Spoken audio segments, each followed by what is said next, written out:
Hello, my name is Diego, and in this video, I'm going to help you play the chords of Living on a Prayer on piano. And this is one of those videos that we make here for our South Florida music schools, so we can get our students to be able to play in one of our concerts. But at the same time, of course, if you can enjoy this content and make sure that you also benefit from it, definitely leave us a like. It really helps you to push this to other people as well. So a couple of tips. You can see there what I'm playing. That's the actual verse of Living on a Prayer. A couple of things. This is a multi-series tutorial, so we're making multiple videos. Check the description for the rest of them. We're going to cover the whole song, but we're trying to keep the videos short. So the second thing that I want to mention here is that the sound that I'm using is a very specific sound. I covered a little bit what it is on the first video, but I want to tell you this. I'm playing notes very short.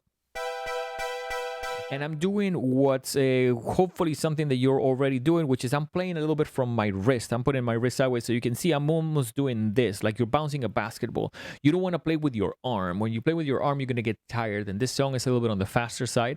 So if you get tired, it's going to sound almost chunky and bumpy, and we don't want that. So you want to try to play with your arm, with your wrist, and almost do a pretty relaxed, no tension and light touch. That way you can keep those notes sounding good. It's supposed to sound like a machine.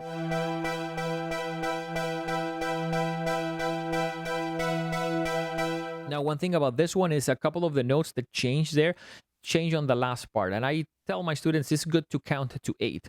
Counting is a little bit tricky when it comes to music because it almost makes it feel like you have to work hard at it, but at the same time you can very quickly check if you're doing things correctly or not. So in this case, I will encourage you to count to 8 and make sure that those notes that I'm playing there on the tail end go on 7 and 8. So 1 2 3 4 5 6 7 8 1 2 3 4 5 6 7 8 1 2 4 5 6 7 8 1 2 3 4 5 6 7 8. So you want to make sure that those land there.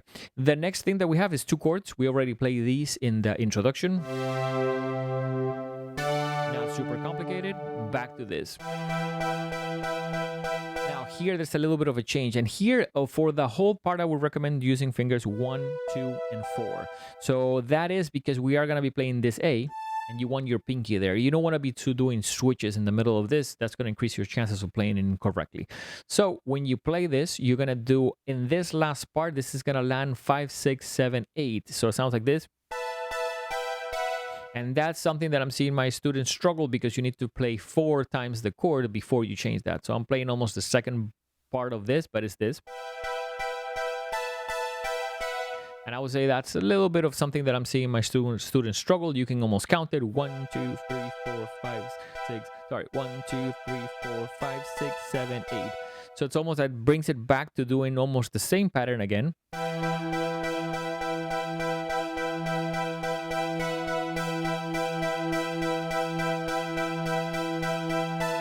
Chord again. And chord again. And it kind of repeats.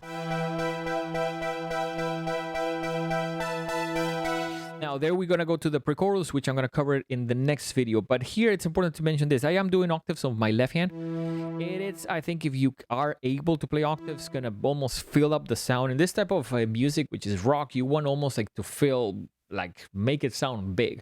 So if you're younger, it's challenging to play octaves, but if you have already the reach, try to do it, especially on your left hand there. So with that, we have covered the verse. On the next one, we're going to cover the pre-chorus and the chorus. And this all sections, we're trying to make this video to be short, but definitely I would encourage a couple things. Practice it hands separate and try to do it with the actual recording. So almost like you get a feel for how the notes go. So it's almost important to slow down the original recording on YouTube, use the slow down feature, and then practice along with it so you can start to almost see where things go. You have to start by playing it a couple times, but once you get in the ballpark of where it needs to be, try to do it with that. So check the description of the video for the next videos on this series, and we'll see you guys on the next one. Thank you for watching.